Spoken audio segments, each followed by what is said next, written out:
And I'm going to share my screen here.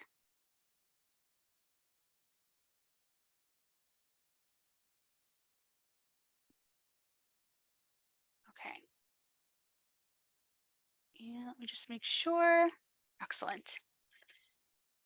Well, thanks again. I know I have seen many of you at one type of orientation or another before. So thank you for joining us for another one. Um, Today we are having our project team orientation.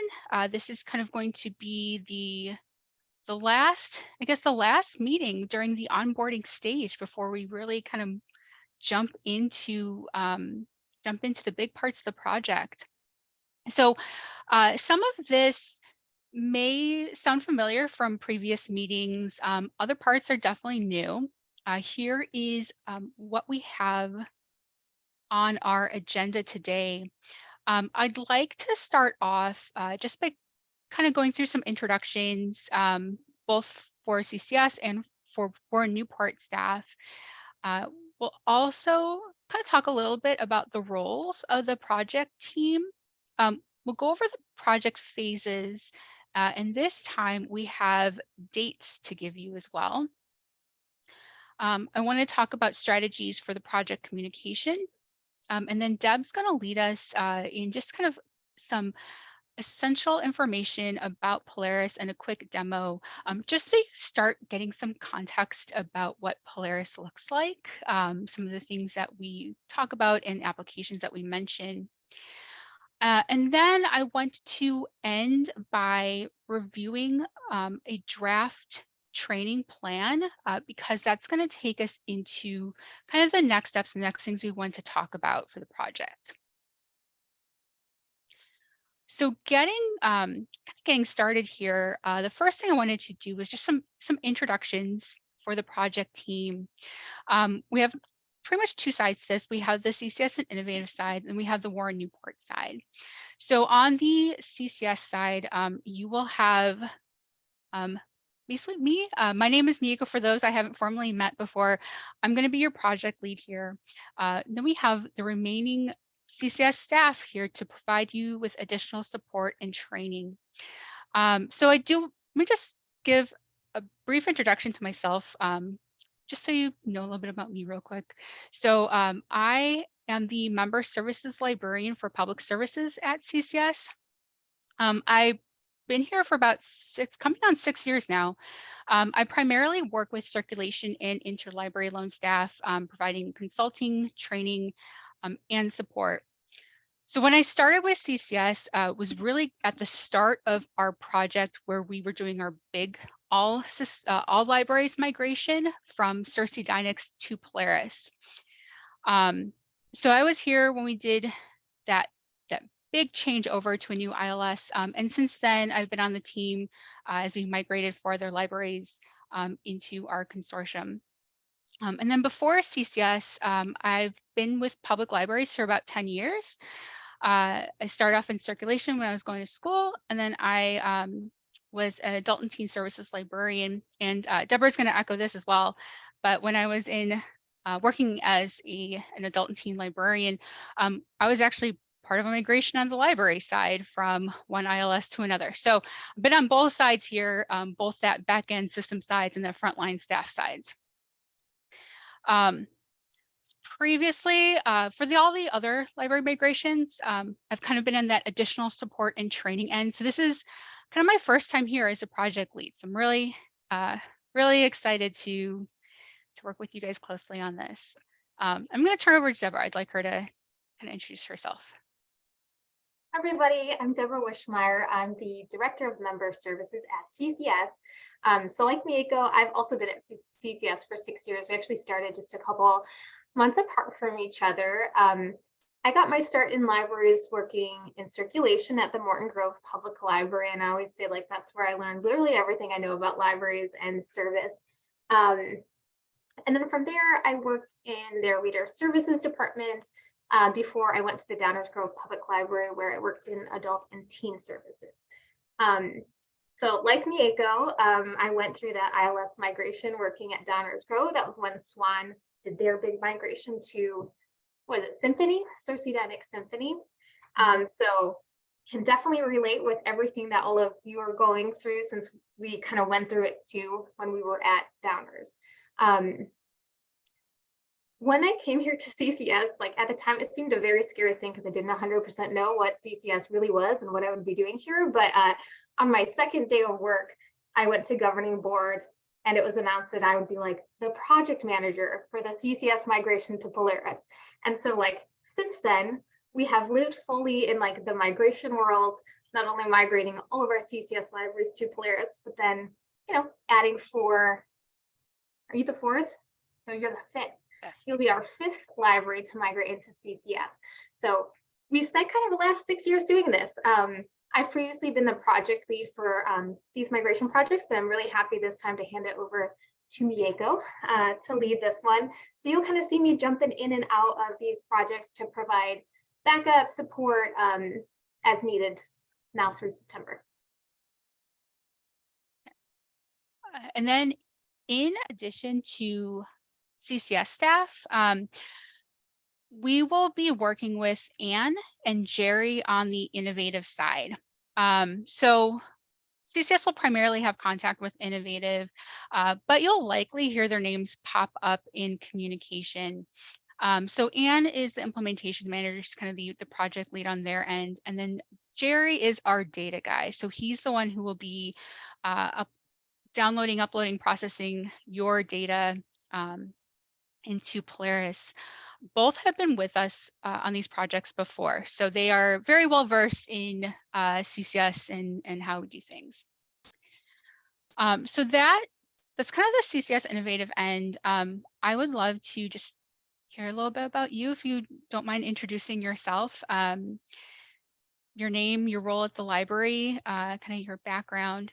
And how I figure I do this, I will call on someone to start it off. After you give your introduction, call on someone else to kind of continue on the chain. So I'm gonna start with Amy. Pick on you. My name's Amy Meyer. I'm head of tech services and interlibrary loan.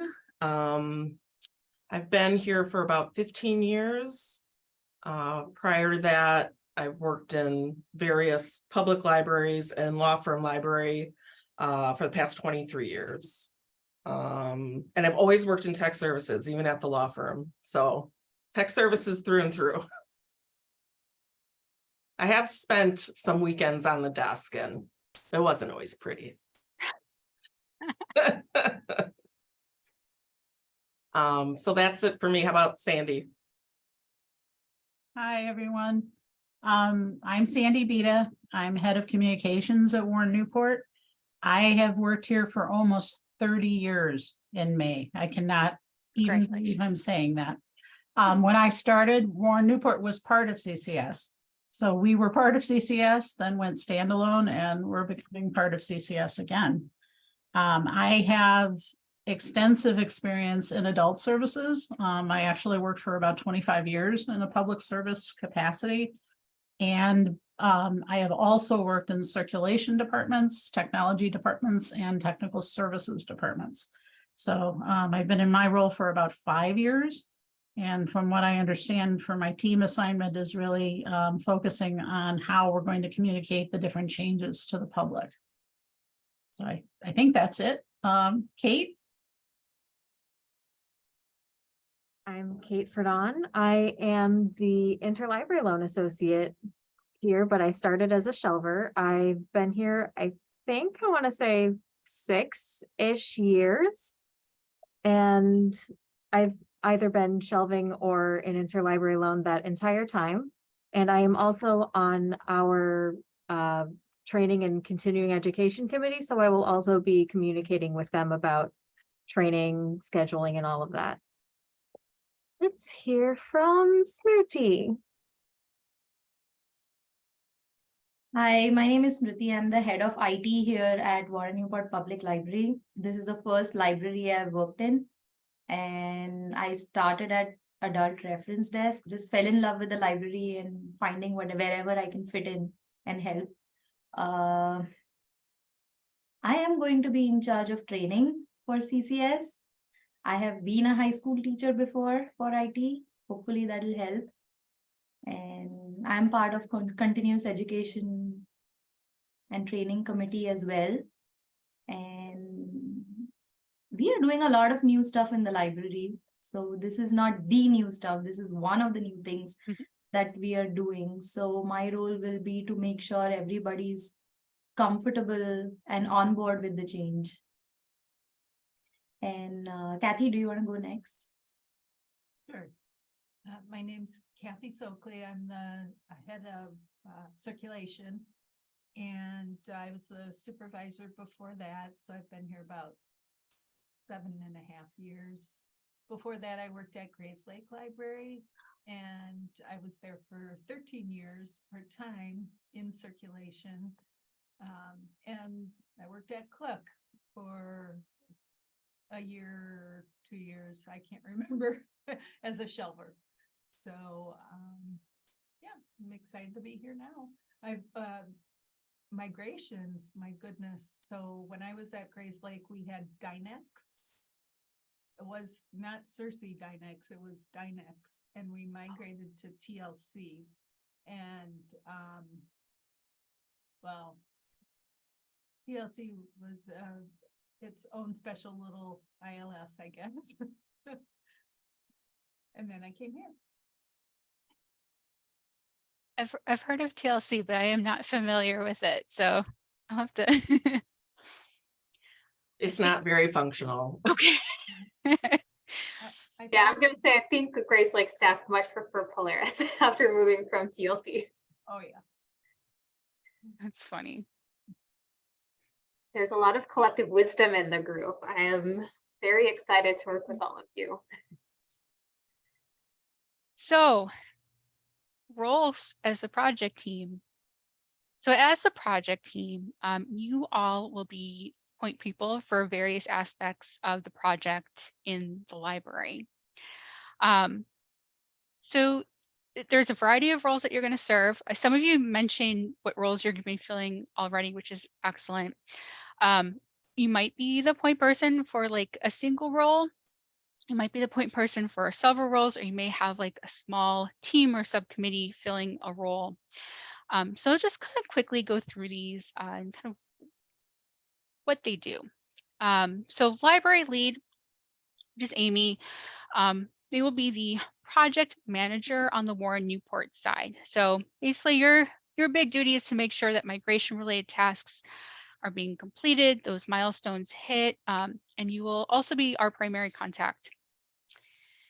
The team will also be in charge of profiling and mapping for the library. So these are the first big stages, getting you built and bringing your data in. We'll go over these more in detail when we get into the project phases. You'll be coordinating training. So you'll work with CCS to finalize a training plan for your staff. You're going to make sure that staff are scheduled for and they attend training. And then you'll help coordinate additional learning opportunities for staff outside of the formal training. You'll also be coordinating data testing. So you'll be responsible for making sure staff complete their internal data testing on Polaris, and making sure data issues are reported to CCS and follow up on those issues as needed. A big chunk of this is making sure that any kind of equipment and third-party services, so everything from like Overdrive to your self-checks, databases, anything that comes from a vendor, making sure those things are prepped for the change to Polaris. So just checking to make sure these services are connecting properly to the ILS, your vendors are informed, and you'll work with us to troubleshoot any issues that may come up. You'll also be working with CCS to get your new online catalog, known as the Power Pack, all set up. So this one's a little more fun, and at least in my opinion. So this is just kind of figuring things out, like how you want it to look, get your color palette together, any images, getting menu options together and links. And then finally, as Sandy mentioned, you make sure patrons are getting the information that they need about the ILS change. So we're marketing the new catalog ahead of go live, making sure that patrons kind of are as informed as possible on what to expect, especially about the downtime leading up to go live, and then helping staff prepare to help patrons troubleshoot things. So a lot of the roles we mentioned are going to kind of pop up as we go through the big project phases. So those who are here for the management team orientation are already familiar with some of the project phases, but this time we have dates to add into that. So just to recap the major project phases, we have most of these come in sequence. So we start off with onboarding, which is where we're at right now, profiling, the data extract and mapping, our train and dating load. And then we have training, data testing, and any additional configuration kind of all happening concurrently. And then our big go live.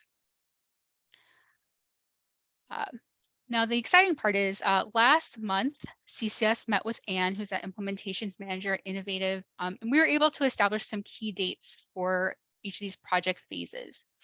So our big date is our go live date, which is scheduled for Wednesday, September 6th, which is the Wednesday right after Labor Day. So here are the big key dates. I'm going to take you through each phase and the timeline here. So starting out with onboarding, this is our first stage. Onboarding technically started last fall when you officially became members. We are at the very end of our onboarding stage here. So at this stage, we're basically just getting like paperwork set, billing squared away and contracts in order. And then we're having these orientations between CCS and Warren Newport staff. Next week, we will formally begin profiling. So this is where we establish your settings and your circulation policies. Here we are figuring out how to build your library into Polaris. So we are setting policies like our checkout limits and loan periods. And then as the library establishes these settings and policies, CCS will then be building the values into our Polaris database. So the library will have through March 13th to work on profiling. Now this stage is also an opportunity to like check on or reevaluate any current policies or practices.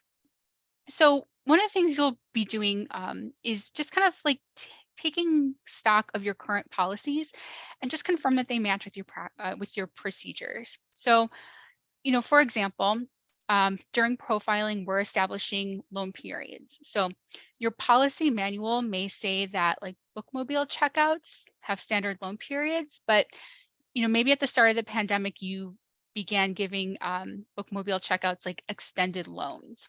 So profiling is really the time where you're going to evaluate, like, are you going to be sticking with that written policy or are you going to continue on with current practice? And that's what we're going to build into the Polaris database.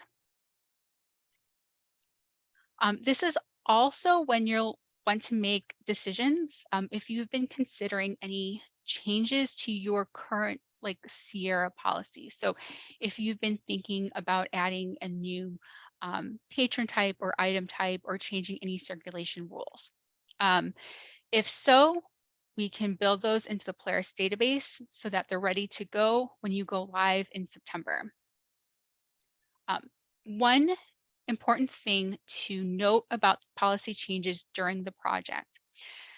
You will want to stop making policy changes in Sierra after profiling because any policy changes that you make to Sierra after this point may not be able to be built into Polaris for go live.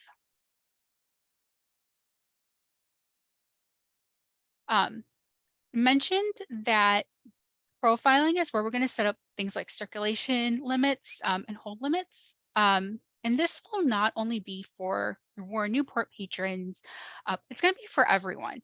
So this includes patrons from other CCS libraries, non-CCS reciprocal borrowers. So we will be considering circulation rules for a wide network of patrons. And then finally, This is going to be a process throughout the entire migration. But as we work through profiling, you'll start learning about CCS shared policies, practices, and workflows. And then you can start to think about how those may impact your current workflows.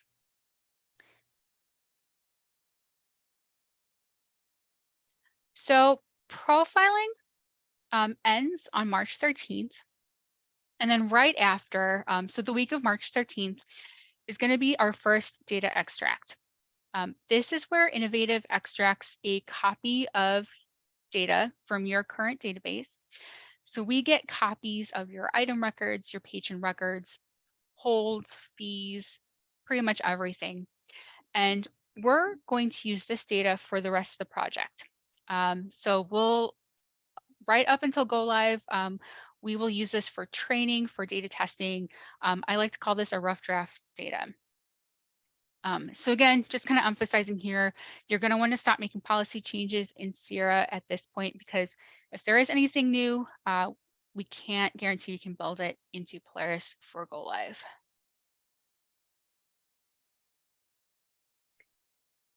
So once we have your data, we need to figure out how it fits into that Polaris framework that we built. So this brings us to the next stage, our mapping stage, which take place March 20th through April 10th. So at this time, Warren Newport and CCS is going to take your data and then map that data to the appropriate Polaris value. Some of this is going to be really easy. There may be values that can translate one-to-one from Sierra to Polaris. Other mapping is going to be more challenging. There may not be a Polaris equivalent for a Sierra value. So then we're just going to need to figure out how to translate those data points.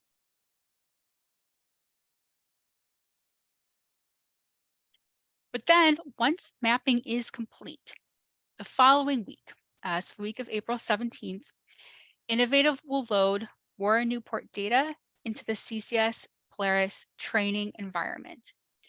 So after the data load, we can dive into training, our data testing, and working on that additional configuration. Additionally, at this time, we will have an idea of how long it's going to take to load and process your data, which means we can more formally schedule our timeline leading up to go live.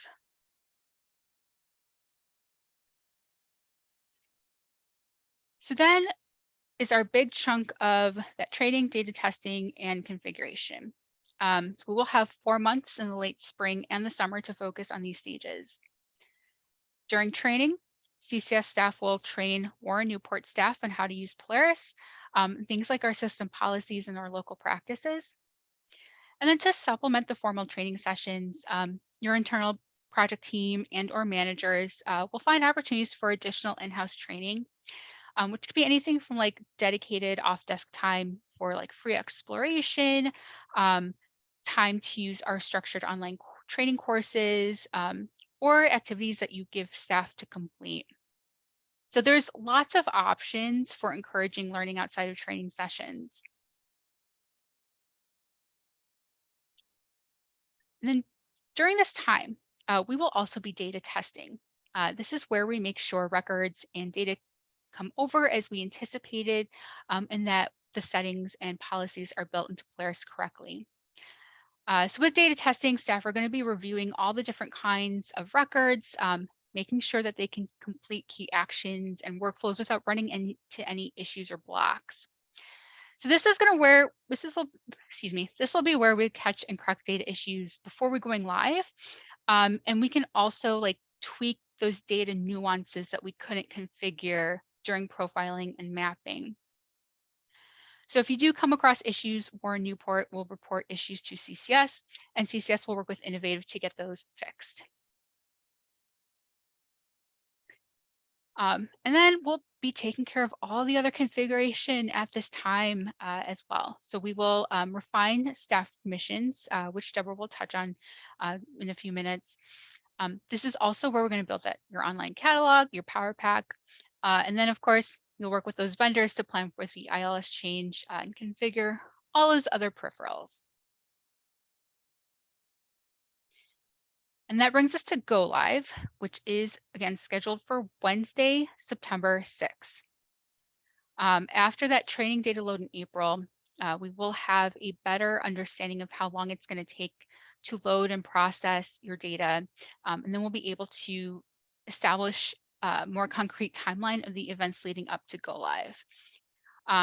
So even though we don't have the timeline yet, I do just kind of want to take you through what that's going to look like. So I know a lot of you've heard this before. You're going to hear this so many times before we get to September. After closing on day one, Innovative is going to pull your Sierra data and it's going to start prepping that data for Polaris. Starting the following day, Warren Newport staff will be off Sierra and you'll be working in Polaris offline. Once your data is prepped, all CCS libraries can move into offline mode and Innovative will begin loading your data into our Polaris database. So again, we're going to have a better idea of how long this is going to take in April after we do that training data load. Generally, it will take between 3 to 5 days. And since we have this scheduled for shortly after Labor Day, we will have libraries actually be closed during, I think all of our libraries are closed Sunday and Monday for Labor Day. So that cuts down on the time that staff need to work in offline. Once the data load is complete, libraries will come online and you'll be live on Polaris. So Warren Newport will have dedicated CCS support the day of go live. And then of course, continued support post go live as well as we like iron out workflows. There's going to be data corrections and updates we'll need to do and basically just general adjusting to a new ILS. So those are the key project stages and some of the big dates that we're going to be looking at. I'm going to pause for questions for a moment before we move on to talk about communication. I have a question. When we are kind of in that sandbox environment, playing with the data, we're populated with the rest of CCS libraries as well, so we're seeing what records we attach to, things like that? Exactly. Okay. Yes. Okay. Oh, I do have one other question, which is kind of a data profiling one, but it's on my mind and I know is of interest to at least a couple people here. In Sierra, we have the ability to limit the number of, let's say, video games somebody can check out. But Sierra's limitation is you only have 4 slots. So you only have 4 choices. I'm just wondering if that's more expansive in Polaris, where we could have more things limited. Oh, I'm guessing yes. Okay. I'm trying to envision Sierra. I know we've had Sierra libraries come into Polaris before and we've able to input all of the limitations, but I would say Polaris is really flexible in terms of limits. Okay. You're going to hear so much about this in the coming weeks, and I'm sorry about it. But kind of in a nutshell, Polaris is able to limit based on what they call an item record material type. So we have material types and we break down our material types by like regular items, new items, and hot items for many common formats. So like video game, hot, video game, new, right? And you can each have a limit of like 5 on each of those individually. In addition, we can also do what we call a material group limit. So we can say, you can say patrons can have no more than like 10 video games of any type. So we can build like multiple tiers of limits basically. Okay, that sounds good. That was on my mind and we've had this discussion so much at managers meetings. I just wanted clarification on whether we'd be able to improve that part of our process. Yeah. Thank I you. love that you're thinking about that.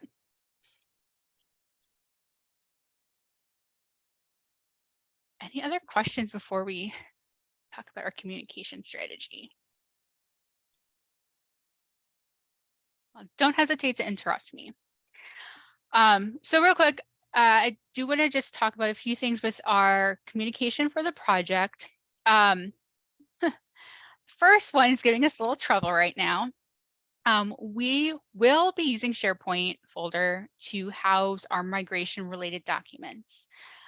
So far, there's onboarding documents, links to recordings from these meetings, and then our profiling docs and our training draft in there. Eventually, both CCS staff and the Warren Newport project team will have access to this folder so they can add, view, edit files. I will definitely be adding things in there, but I just wanted to let everyone know, please don't hesitate if you want to put your own files in there or create your own subfolders if that helps keep you organized. This folder is yours to use for the project. So I will keep the group updated with access as we figure out those issues. One of the big things I wanted to bring up with you today is that we will be using the CCS Help Desk as our primary channel of communication between Warren Newport and CCS. We wanted to do this so to help us keep project-related communication in a central location that is much easier to search and organize than our own emails. This will also allow us to get a question to the right person on staff easily. So like if you have a question related to cereals, my colleague Rachel can see and respond to that question right away. And then this also will avoid any delay in getting your response if you do email someone and like they're out of the office. All CCS staff have access to the help desk. So there are two ways that you can open a help desk ticket. You can email help@ccslib.org.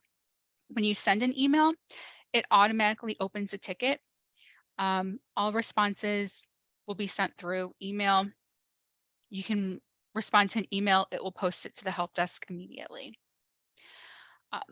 We also have a dedicated portal that you can use if you prefer going through like a dedicated interface. And I will show you what that looks like right now. So I'm just going to stop sharing real quick. Let me get my help desk up.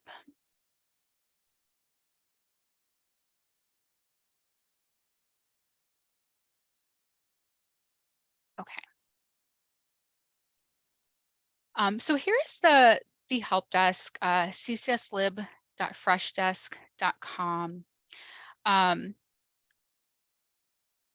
Warren Newport sent us a list of staff that we added to the portal, and staff should have received an activation email to set up the password. There's always a good chance it looked like got sent to your junk folder. It looked like a promotional email. I would not be surprised if a lot of staff missed that email. So if anyone is interested in using the portal and you have not yet set up a password, you can always click this forgot your password link. It will prompt you to enter your email and send you a new link to set up a password. For any new staff who come on board with Warren Newport as the project is going on or after you go live, they can set up their own account with the help desk at any time just by clicking the sign up with us button. They'll give us the Warren Newport email, set up their own password, and they can log in. So I'm just going to log in. I have a test Gmail, a Gmail account here I use for testing things. So I'm going to log in with that so I can actually show you what the help desk looks like.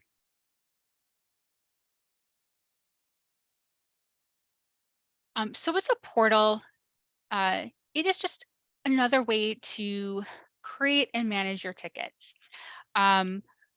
You'll see links here. The ticket link will be where you can view everything that you currently have open and are working on.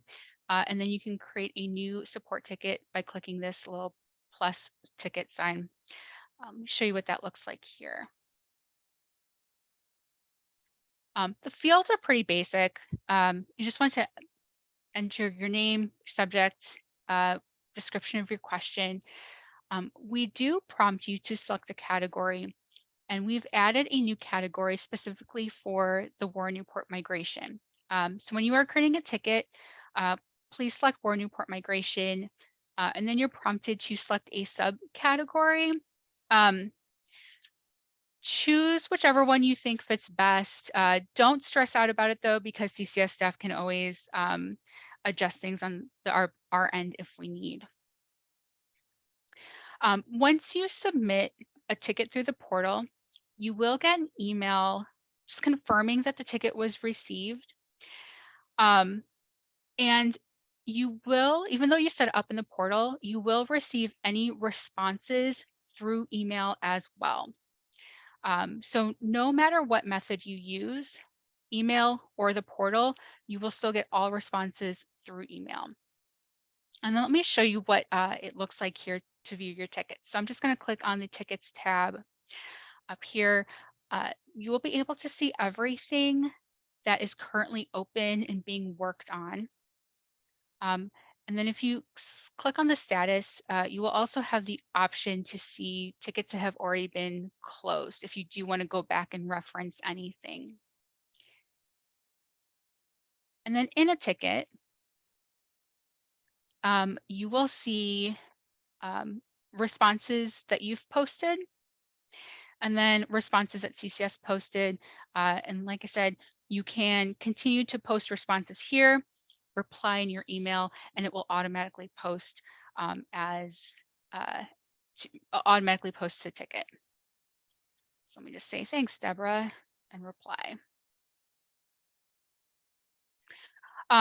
So the help desk, it's a pretty simple help desk. We try to make it so that you can do everything through email if you wanted to. Again, you've got the portal if you do like seeing all your tickets in one place and having a dedicated interface to manage everything.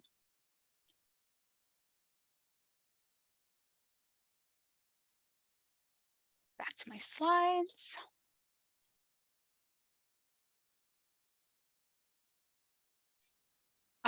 One other feature of There we go. One other feature of the help desk is that certain staff can be given permissions so they could view all tickets from their organization. So Amy and Kathy currently have access to view all tickets opened by Warren Newport. So this way, if they need to be pulled into a ticket, you will automatically have access to all the information.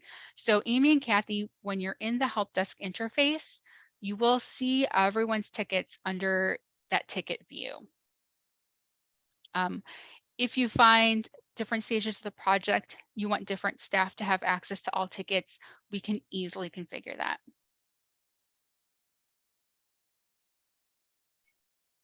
So again, staff would have received an activation email. I have a feeling probably a lot of people didn't pay attention to it. I'm the same way with my email.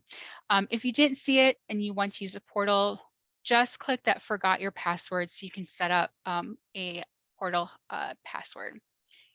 So going forward, if you do have questions for CCS, please submit them to the help desk ticket.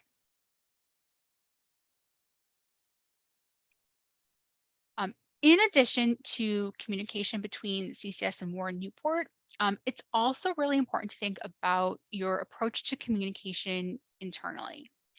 So Deborah and I have kind of seen firsthand how easy it can be in a library that have a lot of staff for communication to become muddled. So a common example happens during data testing.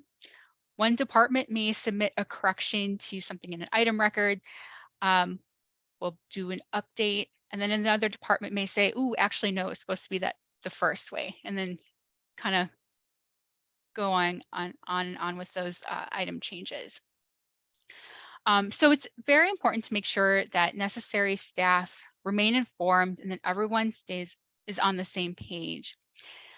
Some of the things that I want to think about as a team include like if or what types of questions should be funneled through the project lead or the point person. And again, this particularly becomes relevant in the later stages of the project. So things like, will any staff have the agency to submit data testing corrections, or should they be funneled through the data testing point person? If staff have a question on how to use a certain feature in LEAP, can that be submitted directly through the help desk, or should it go through like the department head so they can evaluate wider training needs? Should CCS copy the project lead in all responses to staff, right? How much direct involvement do you want to have in those tickets and in communication? And then like who at Nico, I Warren? had a question. When you're talking Yes. about help desk responses, uh, won't Amy and Kathy, because they have access to the whole help desk, automatically be CC'd in whatever tickets are created? No. They won't be, that's a great question. They won't be automatically copied. Let me go back to my help desk. Because that's how I mean, just asking because I'm an IT person and that's how Yeah. our help desk works. That if there is any particular department who's submitting tickets, then the managers automatically get notification of it, whether they want it or not. Ooh, who do you use for your help desk? SolarWinds. So I'm not familiar with that. Yeah. We're on Fresh Desk. So Amy and Kathy will see the tickets listed here. Correct. And they can like click in and view and respond, but they won't automatically be copied.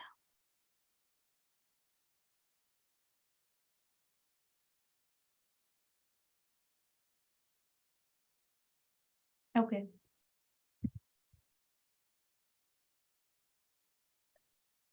Let's see. That would be a nice feature though, if you could like check a box and say automatically send something.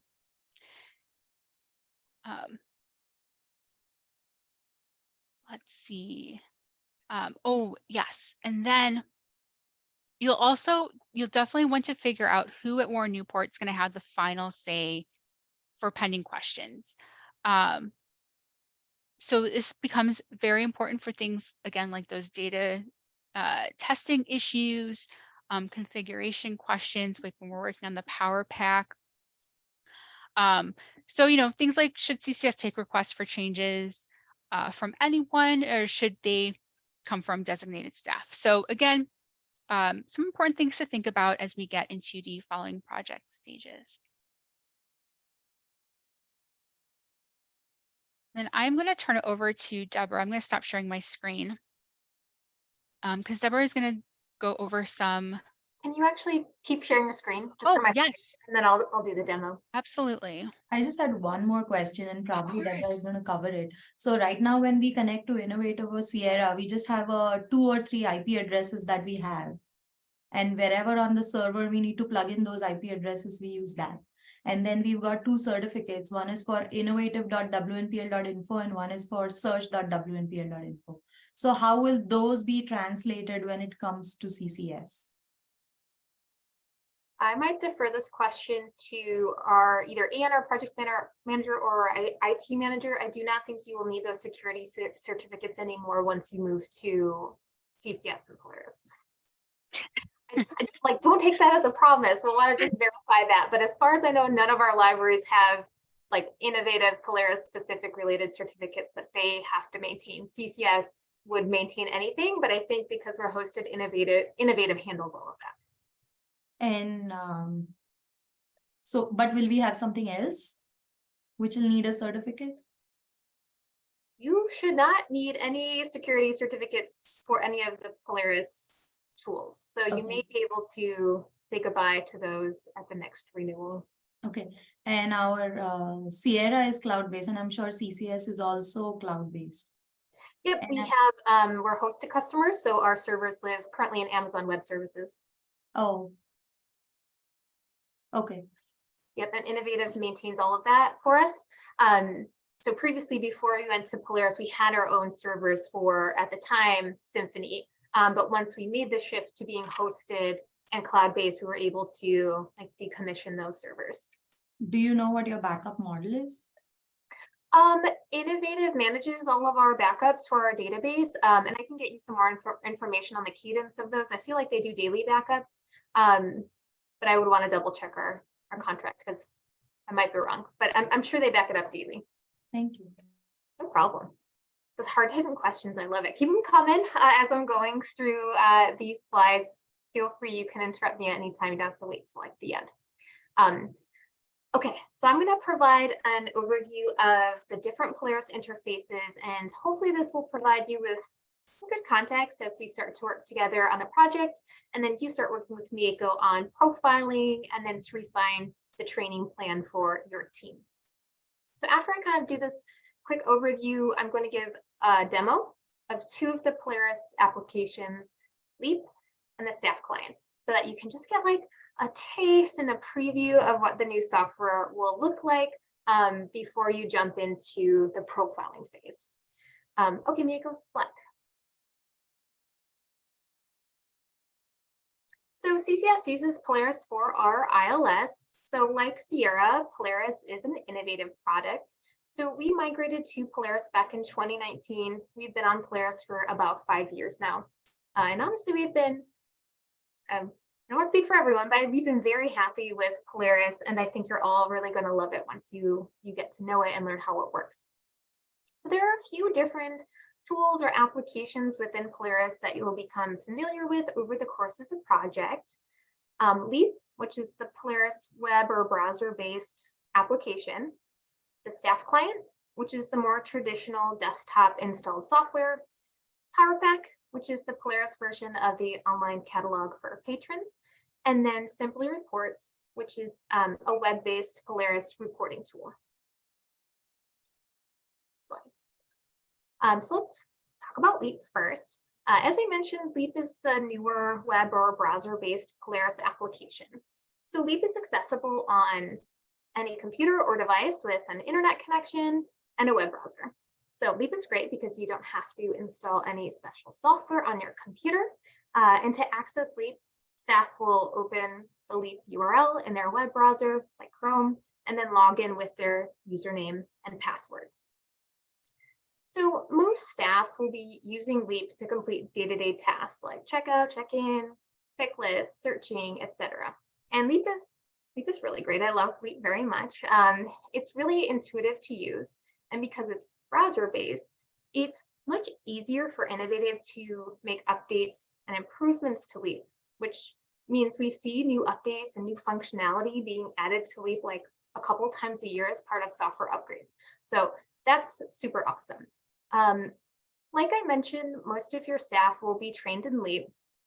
And I say probably about like 94% of staff will only ever need to use Leap. Does that seem right, Mieko? Probably about 94%. And the exception there is going to be some technical services staff. So when Leap was first built, it was built primarily for patron or public services facing tasks like checking in and out materials, searching, placing holds. It did not include any technical services functions like importing bid records, editing bid records, any acquisitions functions like creating POs. However, Innovative has been working pretty diligently over the past couple of years to move all technical services functionality over to Leap. So they're almost done, but unfortunately not quite there yet. You're coming on board in sort of like this weird limbo time where we can almost train every single staff in Leap. But there are just a few key pieces of functionality that haven't yet been added to Leap. And so technical services and acquisition staff will also need to be trained on the Polaris staff client. Slide, Mieko. So the Polaris staff client is the original staff interface for Polaris. So it used to be that everyone from circ staff to catalogers used the client. However, now that Leap exists, The only staff who really use the client are technical service staff with a few exceptions. To access the staff clients, unlike Leap, you have to download and install a remote desktop connection that connects you to our Polaris servers, where you then log into the staff client through that connection. So the staff client's like a little bit of an older interface. And I will say, as Innovative adds new functionality to Polaris, they're primarily adding it to Leap and not to the client. So eventually, when Leap has full parity with the staff client, all staff will transition over to using Leap. But again, as I mentioned, there's still a few like key pieces of functionality that only exist in the client. And so again, some technical services staff will need to continue to use the client for those tasks. Yeah, go ahead. So my question is, like you're saying, 94% of the staff will not need this client tab. And for Sierra, every computer has client tab right now. So when we go through this migration, do you recommend that we only give the client tab to people who need it? Well, sort of. So yes, you'll need to install the client app on like tech services staff, so serials, acquisitions, cataloging staff. And then you'll also need to install the client on computers that perform checkouts, because the offline module lives within one of the versions of the offline module live within the staff client. So you'll need to have the staff client installed again on computers that would complete checkouts in the event of like we go offline for some reason. So for the offline period in September, the staff client will have to be installed on your computers. It's not bad though. Honestly, I could do it. It's really easy. You install you download the remote app file. It probably takes like 3 minutes to install. It's pretty simple task. I get it. That's not the question at all. Our staff can learn to do both. The question is, I mean, you've answered it, but the question was, do they really need to learn both if they're eventually going to use just one or can live with just one? But yeah, I get what you're saying. Yeah, so we'll train most of your staff on just Leap. So most of your staff will never have to do anything in the client. They will need to be trained to do checkouts in offline, but for the most part, they will never need to interact with the client. And Amy, your lucky department will be the ones who get to learn all the ins and outs and oddities of the clients, hopefully in addition to Leap. Okay, next slide, Nico. So PowerPack is the Polaris version of the online catalog that will be used by your patrons to search, place holds, and manage their account. So like Sierra has Encore, Polaris has PowerPack. So during the migration process, we'll help you configure your PowerPack so that it matches up with your branding. And then lastly, we have Simply Reports, which is a web-based reporting tool that any staff member with the correct permissions can use to build and run their own reports, like meeting reports. So Simply Reports is a pretty cool tool, and a lot of our staff really love it.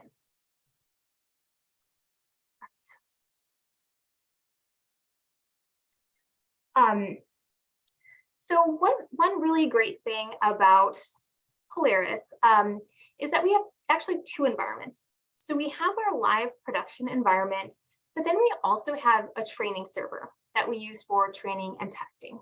So the training server is a great sandbox that you and we use to play around and explore with absolutely no impacts to our actual live database.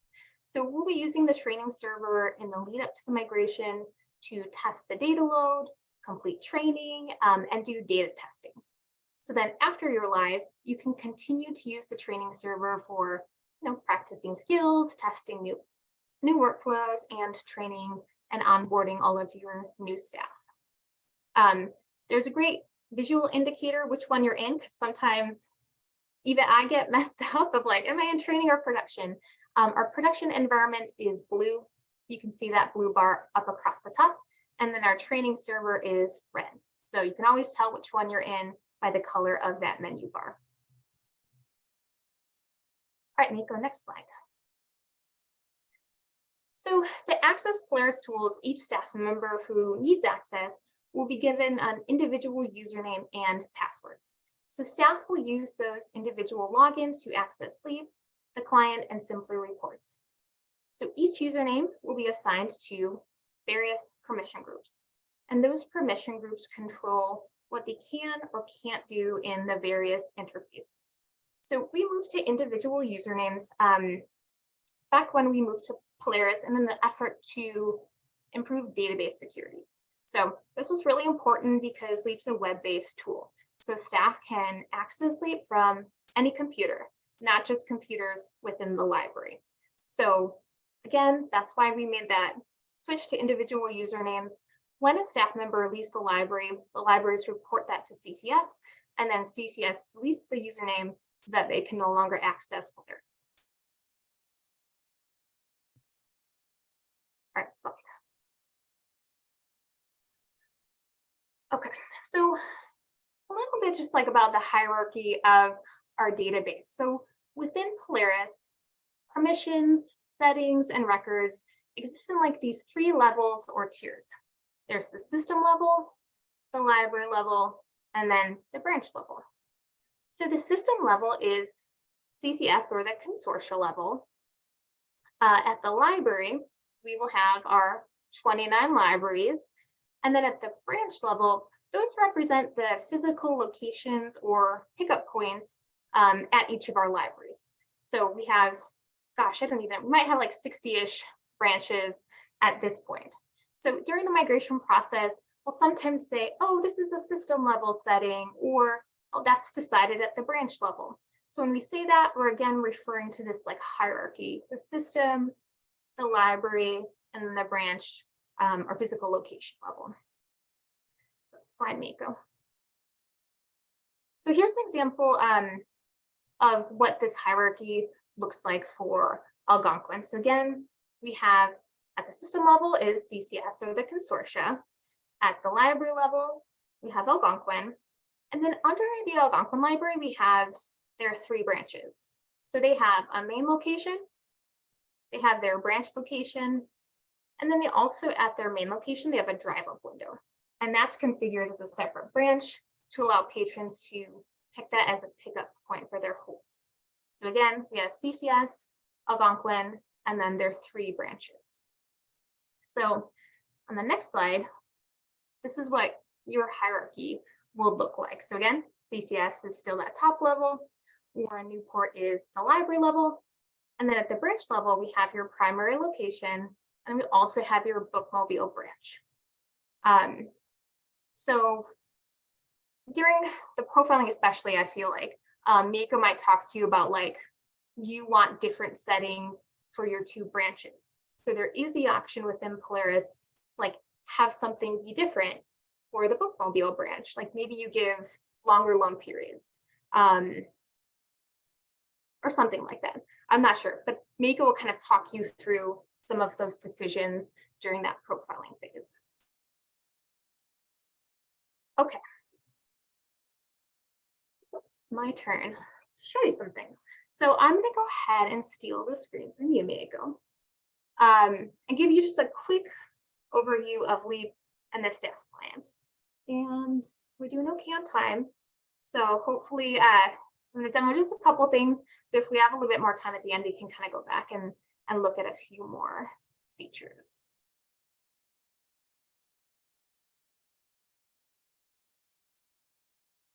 Okay, can someone just give me a verbal, I can see your screen? All good. Okay, all right, so this is my very boring desktop of my computer. And here in the center, I have my Polaris icons / shortcuts. So these first 3 on the top are for the Polaris staff client. I have this blue icon, and this is my shortcut to the production staff client. I have this yellow triangle, and this is my shortcut to the training staff client. And then I have a log off button that allows me to like completely sever my connection to the Polaris terminal server. And then here underneath them, I just have my Chrome shortcuts to both training Leap and then production Leap. My Chrome is my preferred browser, and I think it's the one that Innovative actually recommends for use with Leap. So again, we have the training version of Leap, we have the production version of Leap. For this demo, I'm going to use the training version. So I'm just going to double click my shortcut.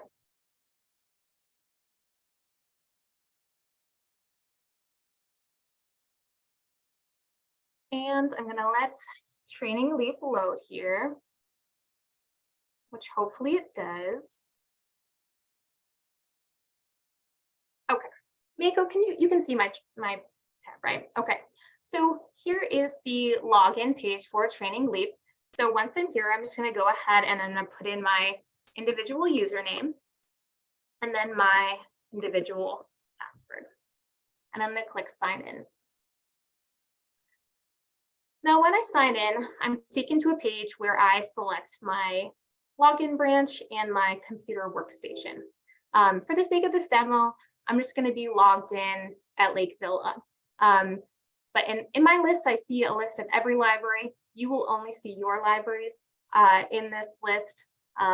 So don't be scared you'll pick the wrong one. You'll only be able to see yours. So once I pick my branch to my workstation, I'll click continue. And then I'm going to see this alert. And this alert is going to tell me, hey, just so you know, you're in the training server.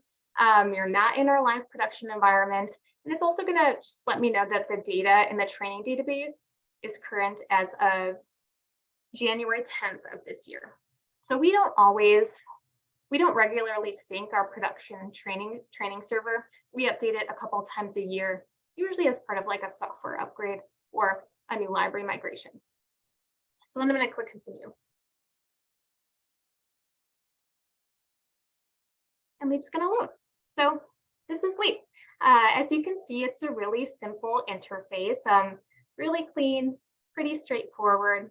Up at the top is the menu bar, and you can see, like I mentioned earlier, it's red. So that's like a visual cue that I'm in the training server.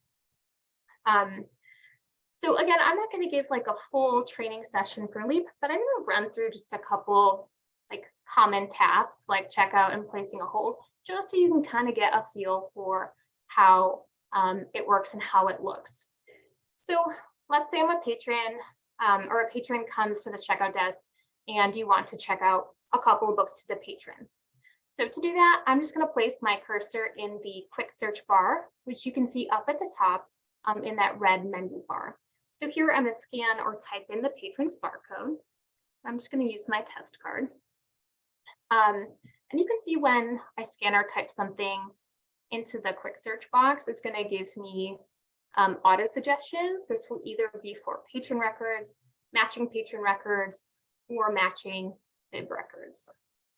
So once again, I scan my patron barcode into the search box. I'm going to tap enter, and it's going to open up the patron account. So when the patron account opens, it's just going to default to the checkout tab. And from here, I can see some basic information about the patron's account, including their name, their barcode, and then the library that they belong to. Now, if I wanted just like a quick preview of some other account information, I can click this little eye. It'll give me some additional information like birth date, address, email, expiration date, etc. Now, there are several different tabs in this view of the patron account, but again, we're defaulted to checkout. So I'm going to go ahead and just show you what it looks like to actually check out an item. So in this, in the box here, I'm just going to pop my cursor there. If I had a barcode scanner, I could scan the barcode on the item, but for now, I'm just going to pop in my test item and click enter. So then the item is now checked out to the patron. I can see the title, call number, barcode, and due date here. So I'm just going to check out one more to myself. I've been on like a big Lord of the Rings kick, rereading all the books and watching all the movies. So you'll see some of my examples center around some Tolkien here. So once I'm done checking out all the items that the patron brings to the desk, I can go ahead and click complete in the upper right-hand corner to finish the transaction and then print my checkout receipt for the patron.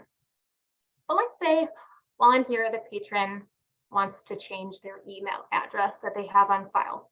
To do that, I'm going to go ahead and go to a different view of the patron account, the registration view, by clicking this registration button.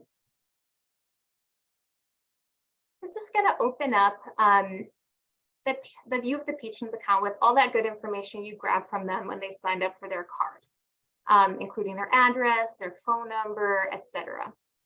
So if I want to update the patron's email address, I'll just click on over to the email section of the registration view, and I can just update that to the new email address that they want to put on file and click save.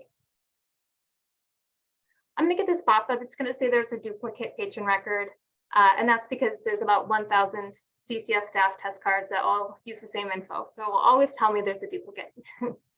Now, if the patrons wanted to say, hey, what else do I have checked out on my card? I could easily navigate back to some of these other tabs in the patron account, including the Out tab. The Out tab would list the other items I've previously checked out. So I could say, oh, you also have The Hobbit, the Battle of Five Armies checked out. That's going to be due back for you on the 21st of February. Now, once I'm done working with the patron, I'll just tap that complete button to print the checkout receipt. I'm going to get this error code because I don't have checkout receipts set up correctly here in the training server. So that was a very brief overview of checking out an item. As you can see, it's pretty intuitive, and you'll learn so many more details about patron accounts during that training that we'll have later this year. So now I have a question, and Sure. maybe Amy already knows it, but I'm still asking. So far I saw how you logged into Leap. So far we have role-based access. We don't have user-based access to Leap, but I can see you had a user-based access, like a username and password for every individual. So what do you recommend that we have? Yes, so you will all staff who access Polaris will have their own username and password. We used to, when we were on Symphony, have shared logins. So it would be like Winnetka Cirque. And I do not know if those passwords ever changed in the 15 years that we were on Symphony. So when we moved to Polaris, again, because Leap is web-based and browser-based, and the staff member could, technically log on Leap on their phone or their home laptop, we moved to individual usernames. Each of those usernames are put into permission groups. And that's something you'll work with Mieko on later. Those permission groups give them access to different functions within Polaris. So depending on the staff member, they'll be slotted into different permission groups depending on their role at the library. What is your password criteria, and do you have any expiration for it? So there are no expirations for the passwords. CCS will create the passwords for all of your staff, but there is no expiration for those passwords. Who manages the administration of users? So if tomorrow somebody has forgotten a password or a new person has joined in and needs to be assigned something, can somebody from our end do it? Or do we have to create a ticket and help desk for you to do it? CCS, our IT staff manage the usernames and the passwords. So if, again, you know that you'll be onboarding a new staff member as part of your onboarding process, like when you create their staff email, etc., part of that process will also be opening a ticket with CCS so that we can create that username, add it to the correct permission groups before they start at the library. If a staff member forgets their password, you'll also need to contact CCS so that we can reset that. And how was your experience in COVID when the libraries were shut? Because Sierra portal is not available on the web. Yours is. So how has your experience been with other libraries regards to that? Because right now, just for Sierra, people need a laptop for working from home. It was convenient, let me tell you. because staff could do work from home if they needed to. During COVID, so again, staff could access LEAP from home on, either their work issued laptops or, a personal laptop if their work approved them to work on that. We did ask for approval though. We had a form that staff had to fill out that was signed by their director to authorize the staff client install. So the staff client works a little bit differently. Only authorized workstations can access the staff client. So if someone tries to install it on a non-authorized workstation, they can't get it. So during COVID, we had to have library directors basically give approval for staff to install the staff client on personal devices. Okay, so that means if they're taking a laptop home, then we need to let you know the name of the laptop. And just having username and password is not going to be enough. We have to. Yeah, only for the staff client. For LEAP, you could certainly give a staff member a work laptop. They could take it home and log into LEAP. But for those few technical services staff who might need the staff client, we'd have to essentially authorize that workstation first. Got it. But can we control if people use it over a browser from anywhere, like LEAP, use it from the browser from anywhere? We cannot. So we are not able to stop someone from logging into LEAP from home. So that's part of staff training. It's the library's responsibility to make sure that staff are not accessing LEAP in ways that are inappropriate and not work related. So that is going to be really different. I really hope no one's like, let's log into LEAP from home after work. But it is probably a conversation that's important to have with staff as you're training them on the new software. Those were good questions. Any other questions about logging in, permission groups? And a lot of this will be covered later. Okay. All right. I'm going to show you kind of one other quick thing in LEAP so you can see a bit more how searching works. So like I showed you earlier, we have this quick search box here up at the top of the LEAP page in the menu bar. So this is just a quick search box. So you can type search terms into this search box and it will give you both patron and bibliographic record suggestions. So it will be matching on various fields within those two records. However, there's also a much more robust search tool in the find tool. So if I click find here, it's going to open up the LEAP find tool. Now the find tool allows you to search all of the different record types that exist within our Polaris database. So when I open the find tool, my find tool is set to default to bibliographic records because that's typically the most common record type that I search for. But you can toggle back and forth between searching different record types pretty easily by clicking or changing the search database. So if I click bibliographic record, it's going to open up a drop-down menu of all of the different record types I'm able to search here in LEAP.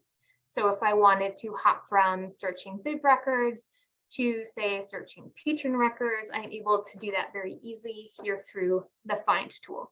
And you'll see again, lots of different record types here. You can search purchase orders, invoices, item records, hold requests, etc. So let's say I'm a patron and I want to place or see if my library has a copy of the Golden Enclaves by Naomi Novik available. So I'm going to type my search terms here in the search box. I'm just going to do a basic keyword search, but if I wanted to sort of do a more specific search, I have the option to search more specific fields in the bibliographic record, like title, OCLC number, etc. But I'm just going to do a basic keyword search here for this title. I don't know if anyone's read this series, but it's very good.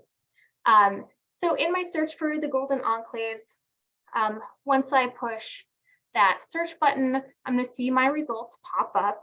And you can see one thing I want to point out here. So to speak to Amy's question, you will, when you search, see results now from all CCS libraries. So that's going to be a big change for all of you, going from searching one library's holdings and records to then being able now to search 29. So you'll see some much bigger results list, maybe than you're used to now. And we'll help kind of walk you through search strategies during training. You can also see here in the hit list or the search results list that we also have e-content records showing up here. We do have e-content records in our Polaris database, so you'll see those appear in both Leap and Client and PowerPack search results as well. So the title I'm looking for, the Golden Enclaves, I can see it right here, the one that I want, the book format. So I'm just going to go ahead and double click this record to open. Once I do that, the bibliographic record will open for this title. You can see the cover art, the author, and some other information. Now, if I want to see, I'm logged in at Lake Villa. If the patron wants to know, hey, do you have any Lake Villa copies on the shelf? I can toggle over to this local items tab.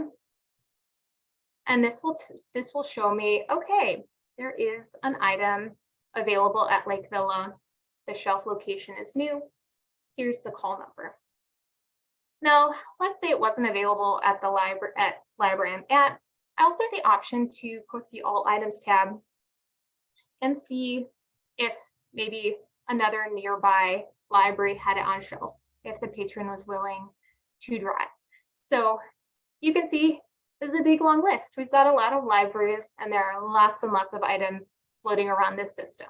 But this is kind of a nice view to see again if there are any other copies available at a nearby location. Leap is really nice, and I know I'm kind of like running out of time here. I got to pop it back over to me and go to talk about training.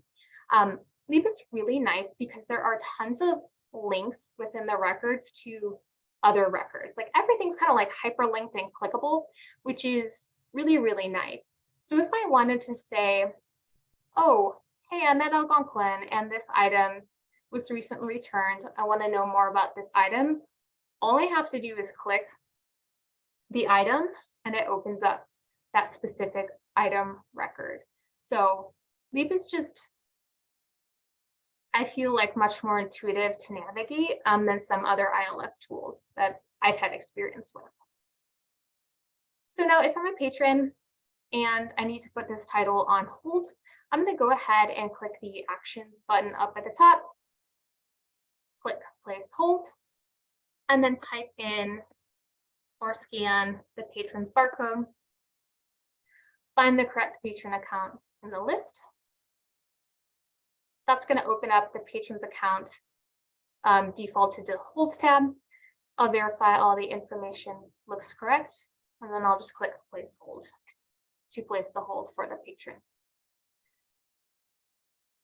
So that was just kind of a quick overview of Leap. Again, there is lots to learn about Leap, and you will have a lot of training from May through August on the software. But hopefully this kind of gives you sort of like a feel for what the interface looks like and how you move through it. So I'm gonna just go ahead and minimize that screen and go back to my desktop. So like I mentioned, we also have that Polaris staff client that's primarily used by technical services staff. So to access the staff client, you'll have to install a remote desktop connection on each computer that needs access. Once that is installed, it will create some shortcuts, or you can add these shortcuts to your desktop. Again, we have the production version of the staff client, the training version of the client, and we do have just a log off button to just disconnect from the terminal server. So I'm going to go ahead and open up the training staff client by clicking this yellow triangle icon.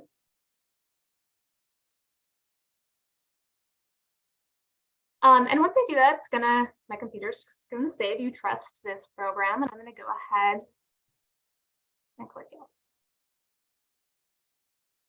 So then I'm gonna see this first login screen. And I'm here going to log in with my terminal server login and password. which may or may not be different from my individual username. We'll talk a little bit more about this during the profiling phase as we set these up. Once I put in my credentials, I'm connected to the Polaris environment. And once it does this, which is going kind of slow today, I'll be prompted to log into the Polaris staff client with my individual username. I'm just going to put in my username and password. And again, like Training Leap, the training staff client has that red toolbar up at the top, so you can easily tell which environment you're in. Once I put in my username and password, I'm asked to pick my logon branch and then click OK. So this is the Polaris staff client. So you'll see the staff client toolbar here displayed on my screen. And there's two ways of navigating the staff client. There's this upper text menu bar. So you can see that we have several menu options: acquisitions, serials, cataloging, patron services, circ, admin, utilities, window, and then help. And then below that, like written menu bar, we have like the quick access icons. So these are like little marbles or icons that directly match the written headers up at the top. So for example, if I hover over this purple one, I can see that this is acquisitions. And instead of like a written menu, we have icons that represent all of the options available in that menu category. So this is really staff preference. If you like to use the icons and the marbles, you can, but if you prefer just to use the text or written menu categories, you can do that as well. I forget the marbles are there sometimes, so I usually just prefer to use the upper levels. You can do this almost the same functions in the client as you can in Leap. It's organized a little bit differently and you navigate slightly differently as well. So let's say I want to do that same search that I just did in Leap for the Golden Enclaves by Naomi Novik. That means I want to search for a bibliographic record. So I can either open the cataloging menu up at the top and select bibliographic records, or if I like the icons better, I can expand the cataloging marble and open the bibliographic record find tool from there. Once I do that, I can go ahead, type in my search term, and initiate my search. So I should get the exact same results that I got in Leap. Again, it's just a different interface, so it just looks a little bit differently. So I can see the title I'm looking for here. Double click it. Oh. This is something that's really interesting. I did not close this bibliographic record in Training Leap. So now that I'm in the client, it's just telling me, hey, you already have this record open in the other interface. So this is something I did a no-no. We always tell staff when you're done with a record, you have to close it because otherwise you're locking it. So that's something we always try to remind staff to do. Close those records when you're done. Otherwise, you're going to prevent someone else from being able to edit that. If somebody just closes the browser window, will it automatically release the lock? It should, yeah. So I just minimized it and I didn't close it. But if I had just closed it, it would have released it, or it should have. So anyway, when I double click that record, it's going to open up, again, that bib record. The client's going to default to the mark view of the bib record. So if I had permissions, I could go ahead and edit this. And then I can kind of toggle through the different views of the bib record. The staff client's like a little bit different. Leap, you're kind of able to click hyperlinks to open other records. Here in the staff client, you'll have to click the links menu from the upper navigation menu to open up, say, the linked item records. So here is that full list of all of the items attached to the bib record. And if I wanted to, I can check availability here as well. We're having some troubles with training staff clients, so I'm not able to actually open an item record from here. So this is again what the staff client looks like. I think in your member application, there were 5 staff that had to be trained in cataloging and acquisitions. So Amy, I think those are probably the only 5 that would get trained in the staff client. So those of us that do need to use the staff client, are we also going to be trained to do circ functions there as well? Because we do a lot of circulation type stuff as well, checking things in, out. I don't know, and will we also, or are people using Leap just for that and then switching back over to the client? So you're not interfacing with patrons though, right? You're pretty No. much no. So I would probably say like it's up to you. We can kind of flex your training based on what your preferences are. Like if you want to do as much as possible in Leap and fill in the gaps with the client, we can kind of train you that way and you can adapt that to your workflow. One thing so Rachel Fisher, Member Services Librarian for Technical Services, will be leading training for your TS staff. I know one thing she is interested in is visiting Warren Newport for a day just to kind of observe workflow. And that way she can kind of figure out what's going to be best to train on where and what you want to like double up on training for. Okay. Yeah, my assumption, Amy, is that most staff who are working primarily for like acquisitions and cataloging in the client are like doing things like checkout and check-in in the client too, instead of popping back and forth. Yeah, it seems more efficient. I suppose eventually everybody who's using the client will need training for when cataloging and acquisition moves to Leap. Yeah, So, and we've been trying to, work to get staff more comfortable with using Leap for some of those newer tasks that move from the staff client to Leap. But, we don't have any plans to like force everyone to move to Leap, while not everything's there, right? So it's sort of like this waiting game for everything to exist in Leap the way we want it to before we kind of ask everyone to transition over. So I think if you're more comfortable sort of doing everything in the staff client, then if that works for you, then that works for us too. okay. And that's probably a good segue into our last little bit here. Are you all done, Deb? Can I take over? Unless there's more questions, but maybe just start yours and then we can take questions if we have time at the end. So the last thing I wanted to kind of touch on here is training. Because even though we have a few months before the training stage begins, this is going to take a good amount of planning and coordination. So I just kind of wanted to introduce it today.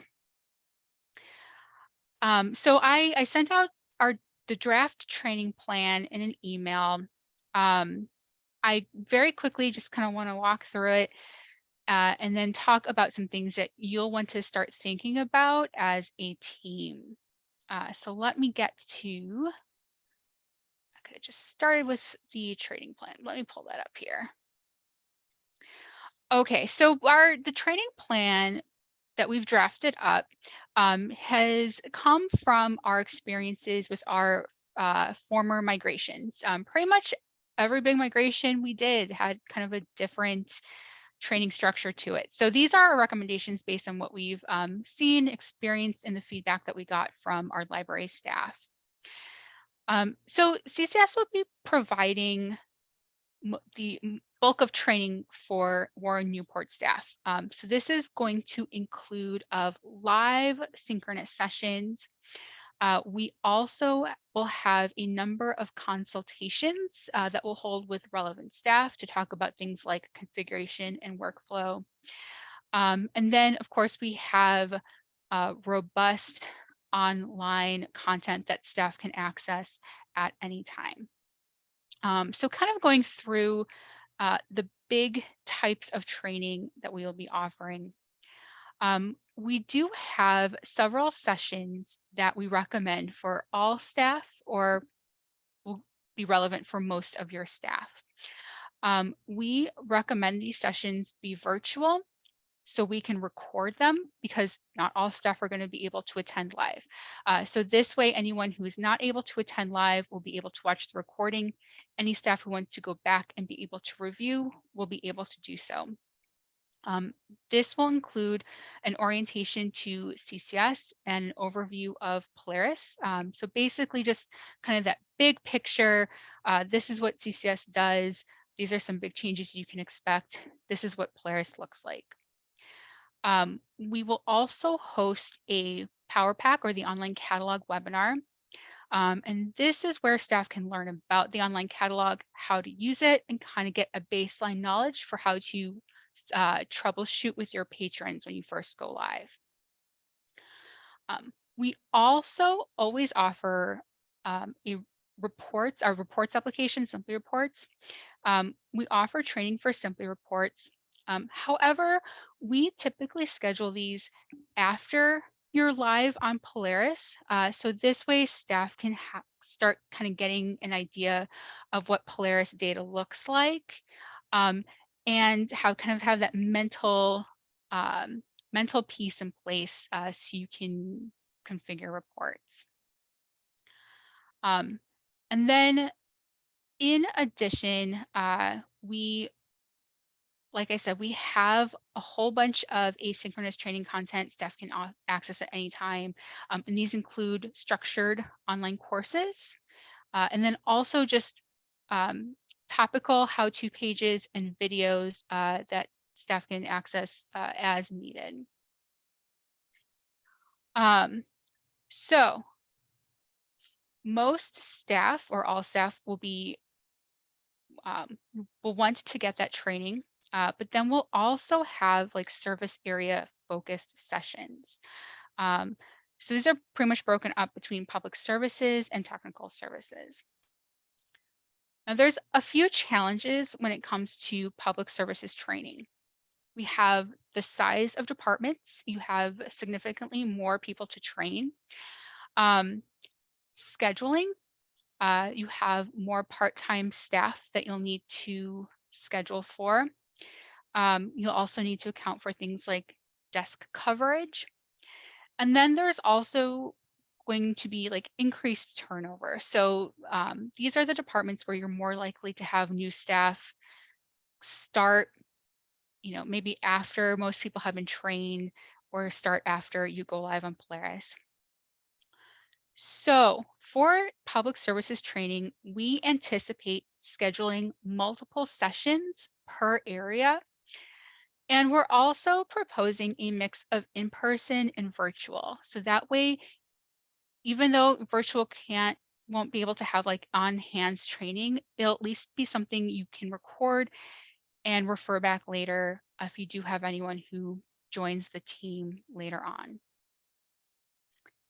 So this will include circulation training, check-in, check-out, registering patron cards, training on searching and holds, and then it'll be a circulation supervisor training where we can focus on specialized tasks that might not be applicable for the entire department. We also always hold an all libraries webinar about offline circulation close to go live. So that way, anyone who will be checking out during the offline period can have a refresher closer to when they're going to need it. And then Polaris has also, let me go back up just a little bit. Okay. Polaris also has special modules related to outreach and interlibrary loan that might only be relevant for a very small subset of staff. So the outreach module gives libraries ways to like organize deliveries, create selection lists. Only a handful of our libraries currently use it, so it might not fit into your own workflow, and that's completely okay. And then the interlibrary loan function in Polaris is just a way to create and manage temporary records for those out of system requests. In this way, staff and patrons can view details on the requests and on items in Polaris in the Power Pack. Again, I kind of remember from previous discussion that you already have a way to manage these interlibrary loans. So again, this might not be relevant for you, but training on these modules are available if you want. And then with technical services staff, we will have dedicated training for cataloging, acquisitions, and serials. Again, like we kind of talked about earlier, this will encompass training both on LEAP and the staff client based on what works best for your own needs and workflow. And then because of a smaller volume of staff who need training on these areas, and because of the nature of these types of workflows, we are going to plan to have these take place in person to allow as much hands-on practice as possible. Oh, sorry, go ahead, Smriti. Yeah. So I hear that you will also have virtual recording of the webinars or trainings. How are they available? Do you have to log into a portal? Are they available as a video? Yes, we have a YouTube channel actually. So they Oh, will just be posted up on YouTube. Anyone with a link would be able to okay, watch it. so then maybe we can consider it uploading it into Paylocity so that we can track who has completed the training. That's going to be one of the challenges with training. We will run all these and we will try to accommodate everybody, but how do we make it a count, or how do we, get some feedback about how many have attended and how many have left? Not yet. Yeah, that is 100% always a challenge when it comes to a big library migration.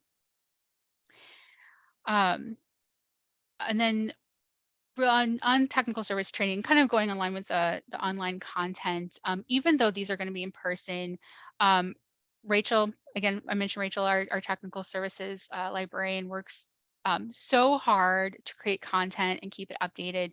So even though we'll plan for these sessions to be in person, there is an ample amount of cataloging, ACK, and serials stuff online that staff can reference. And then along with kind of those in-person training sessions, we're going to anticipate holding a whole bunch of consultations with your staff to get you ready to come onto Polaris. So this will include things like our profiling meeting next week. We'll have a training consultation at some point, but then we'll also have things like a consultation to help set up your Power Pack.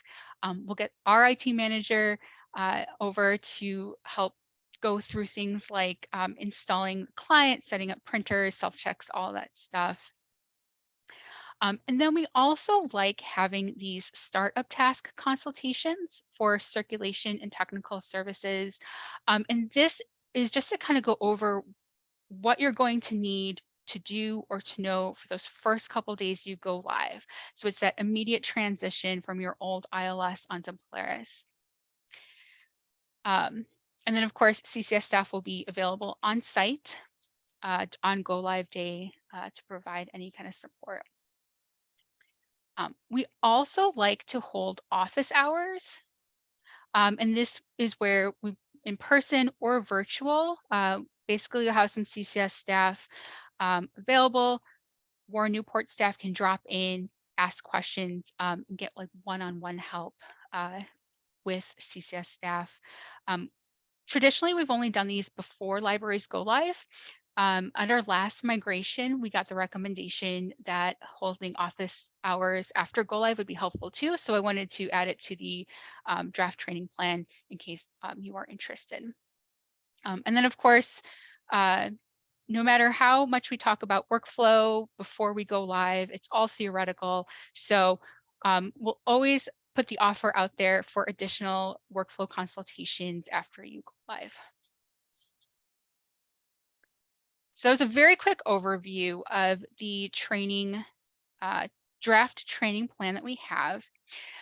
So what are kind of some of the things we want to think about now? We have May through August for training, which is a big chunk of time.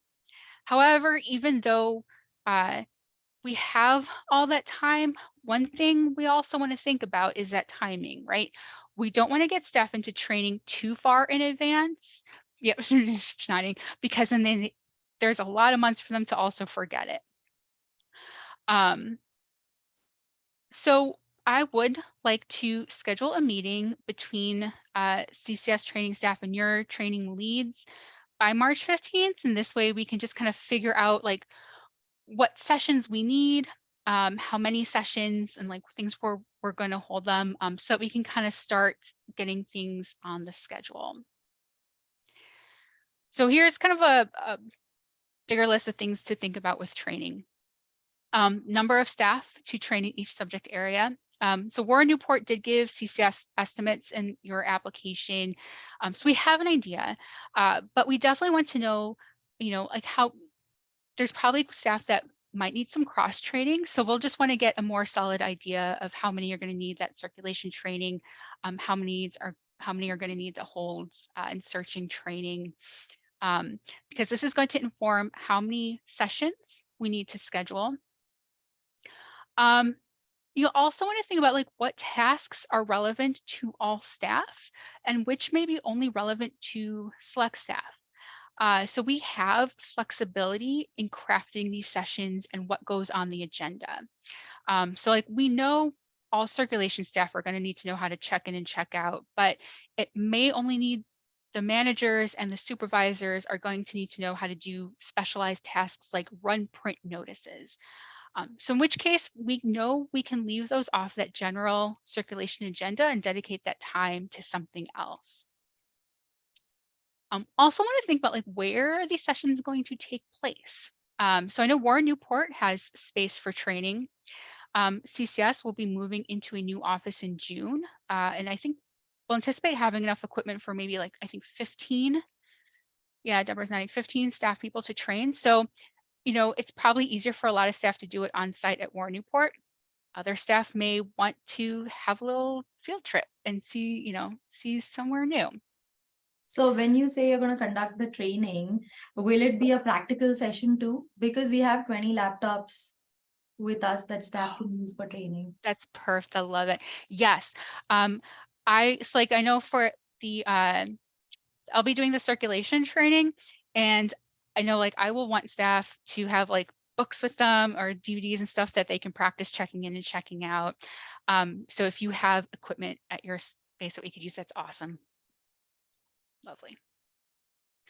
And then you also want to start thinking about scheduling. So like with in-person training, you're going to need to play with those schedules to allow for desk coverage, and then also to allow staff to attend training.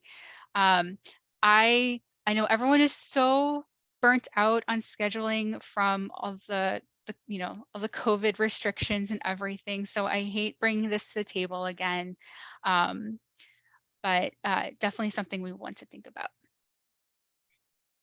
So then just kind of wrapping it up with our immediate next steps.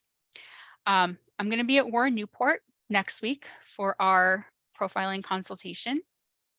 Warren Newport will submit the completed profiling to CCS by March 13th.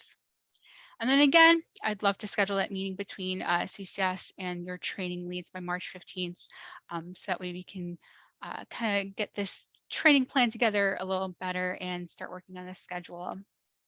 And then, if you haven't already, I encourage you to think about like those internal communication standards. And then finally, I'm bringing this up now. This is going to be a constant throughout the entire project. But think about like what database cleanup and consolidation you want to see. It's like, what don't you want to take into Polaris with you? Like, this is a great opportunity to like purge those long expired patrons or those long missing items. It is an opportunity for a clean slate and a new beginning. So you're probably so sick of me talking. I'm going to stop sharing my screen. I am more than happy to stick around for any questions that you may have.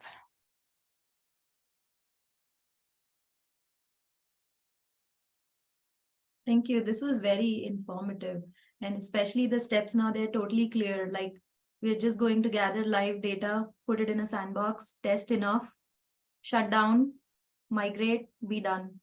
I love it. Those are great bullet points. So, and in those 5 days, we can connect with all our vendors, give them heads up, because you will be giving us IP addresses and everything beforehand.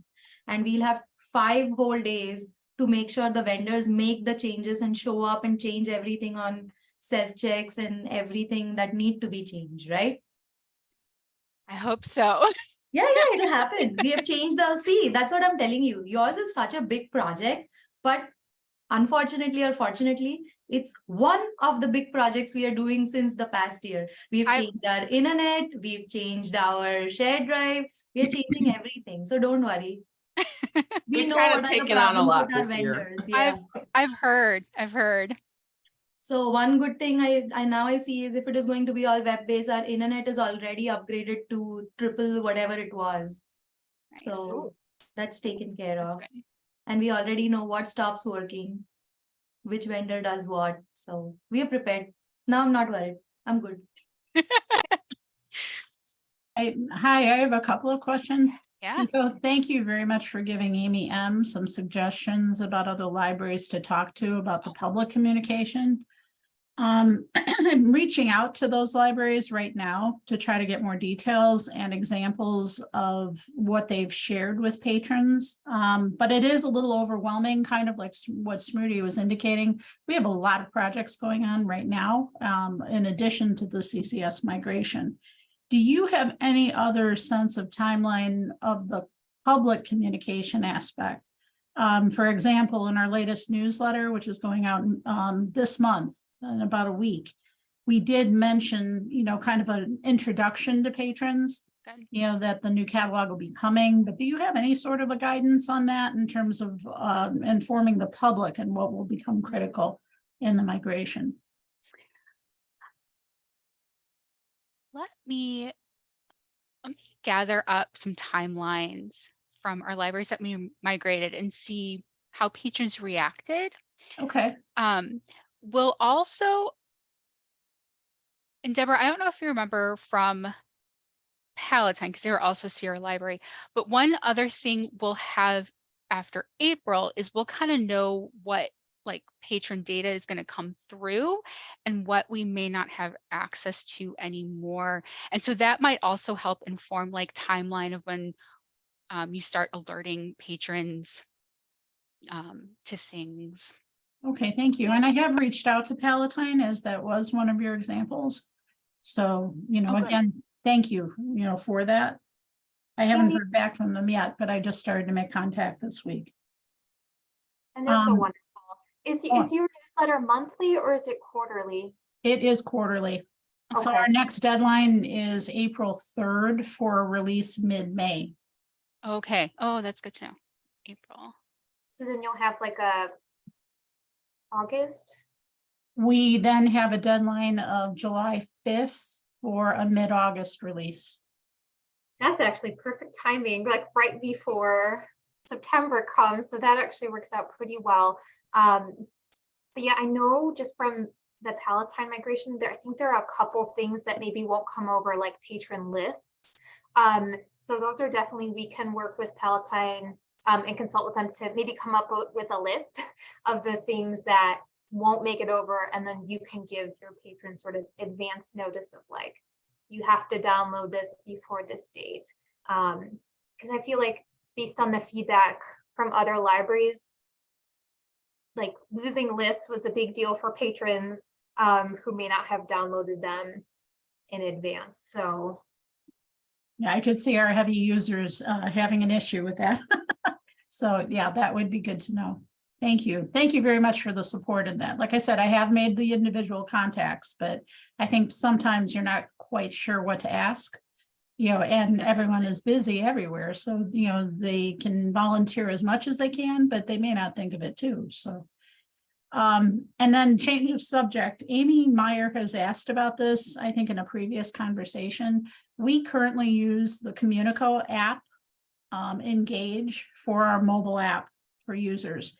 And I thought that it was mentioned that we might be converting to a different app, but I'm not sure if that is the case or if that's been decided. I will say, oh, sorry, Amy, go ahead. I thought that we were going to be able to continue to use Communico as our mobile app, and that CCS would help us make those connections. Thank you. During the whole third party issues.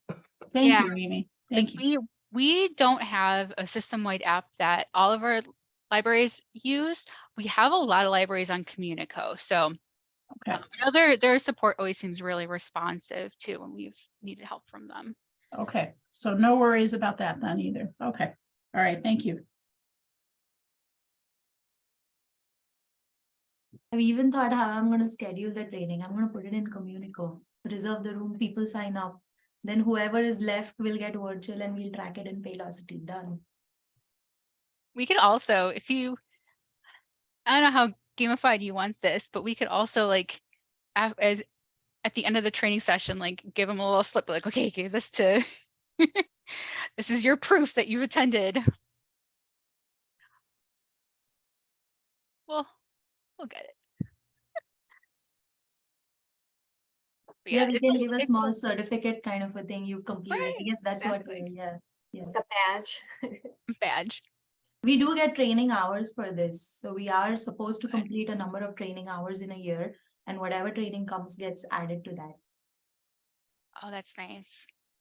This is cool. You have to tell us more about your training system because I love it already.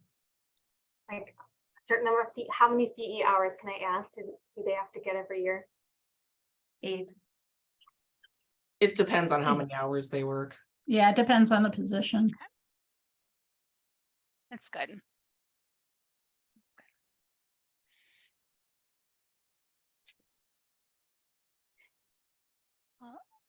I will say, like, I am so excited to work with this team on this project. Like, just your enthusiasm right now and your like willingness to jump in and get started and approach change is really impressive. So thank you. Yeah, I'm excited to use a new system that, has some bells and whistles we don't have. So it's always kind of fun to make a change. Although I have previewed the profiling Excel sheet. Kathy, I don't know if you have, but be afraid. Be afraid. Looks scarier than it is. Don't worry. I'm gonna But walk you Nico, through it. if you and can it'll be convince Amy that it's worth the change, then you've got everybody. Because she's the most experienced, probably.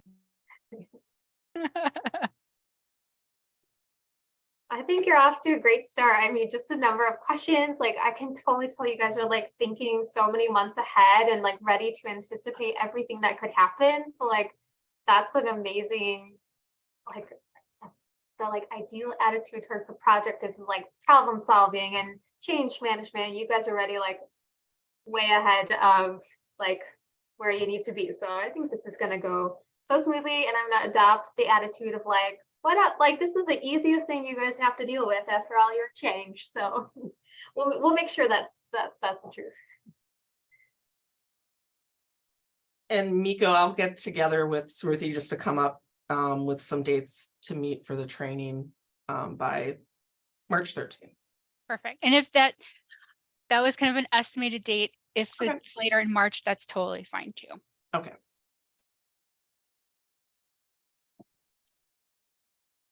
So I'm going to stop the recording.